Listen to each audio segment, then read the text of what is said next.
రాష్ట్రంలో ప్రైవేట్ ఆసుపత్రుల్లో ఆరోగ్యశ్రీ సేవలు ఈ నెల 10వ తేదీ నుంచి నిలిపివేస్తామని ప్రభుత్వాన్ని తెలంగాణ ఆరోగ్యశ్రీ నెట్వర్క్ ఆసుపత్రులు హెచ్చరించాయి. ఈ మేరకు ఆరోగ్యశ్రీ సీఈఓకు ఈమెయిల్స్ పంపించాయి.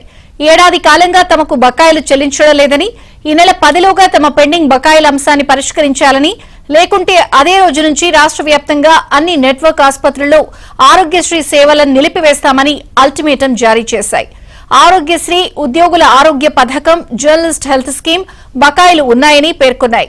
పెండింగ్ బకాయిల వల్ల ఆసుపత్రులు ఆర్థికంగా చాలా ఇబ్బందులు పడుతున్నాయని తెలంగాణ ఆరోగ్యశ్రీ నెట్వర్క్ ఆసుపత్రుల అసోసియేషన్ పేర్కొంది.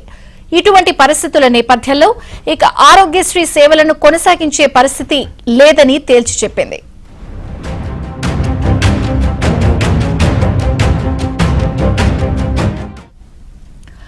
రాష్ట్ర వ్యాప్తంగా ఆరోగ్యశ్రీ నెట్వర్క్ ఆసుపత్రులకు సంబంధించిన పెండింగ్ బకాయిలు 1000 కోట్ల రూపాయలకు పైగానే ఉన్నాయని అసోసియేషన్ చెబుతోంది.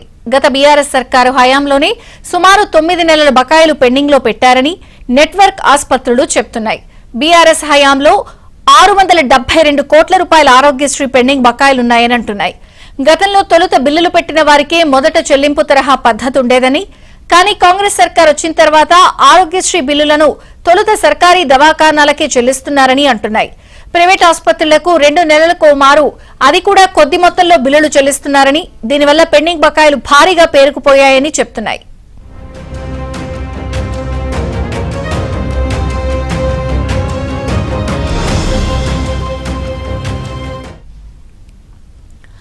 ఆరోగ్యశ్రీ నెట్వర్క్ ఆసుపత్రులకు ఏడాది కాలంలో 920 కోట్ల రూపాయలు చెల్లించినట్లు వైద్య ఆరోగ్య శాఖ ఉన్నతాధికారులు చెబుతున్నారు.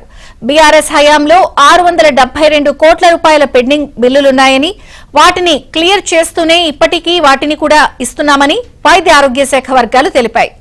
డిసెంబర్ చివరి వారంలో కూడా ఆరోగ్యశ్రీకి సంబంధించి 40 కోట్ల బిల్లులు విడుదల చేశామని నెట్వర్క్ ఆసుపత్రులు చెబుతున్నట్లుగా 1000 కోట్ల బకాయిలు లేవని అంటున్నాయి. 450 నుంచి 500 కోట్ల రూపాయల మధ్య పెండింగ్ బకాయిలు ఉండే అవకాశాలున్నాయని పేర్కొన్నాయి.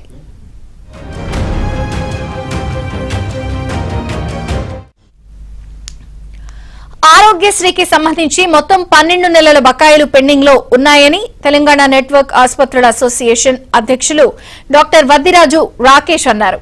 బిల్లుల చెల్లింపులు చేయకపోవడంతో ఆసుపత్రులను నడిపే పరిస్థితి లేకుండా పోయిందని ఆవేదన వ్యక్తం చేశారు. ఈ నేపథ్యంలో ఆరోగ్యశ్రీ సేవలు కొనసాగించే పరిస్థితి లేదు. జనవరి 10లోగా సమస్యలను పరిష్కరించుకుంటే ఆరోగ్యశ్రీ సేవలను పూర్తి స్థాయిలో నిలిపివేస్తామని ఆయన తెలిపారు.